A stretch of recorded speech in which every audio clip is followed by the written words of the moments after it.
দর্শক আমরা বলছিলাম আপনাদেরকে আপডেট জানাচ্ছিলাম এখানে একজন স্পাইডারম্যান রয়েছে আমাদের সঙ্গে। আমরা লাইভে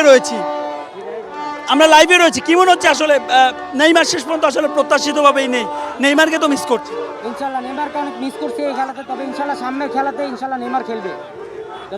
এবং এই যে ব্রাজিল ফ্যানদের আজকে ব্রাজিলের ম্যাচ, কিন্তু আমরা দেখছি যে প্রচুর পরিমাণে আর্জেন্টিনার দর্শকরা এসেছেন, তাদের মূলত কাজটা কি? আপনার কি প্রশ্নটা আছে কিনা? আমার তারা হয়তো মনে মনে ব্রাজিল সাপোর্ট করে, কিন্তু তারা বলতে পারে না শরমে, কারণ তারা 22 সালে কাপ নিয়েছে দেখে তাদের একটা শরম আছে ভিতরে, যে তারা এবার এখন যদি তারা আমাদের মাঝে আসে অবশ্যই তারা এই প্রত্যাশা নিয়ে আসছে যে এবার তারা ব্রাজিল করে মনে মনে, কিন্তু তারা আর্জেন্টিনা বেশ সাজে আসছে। অনেক ধন্যবাদ আপনাকে। তো নিশ্চয়ই দর্শক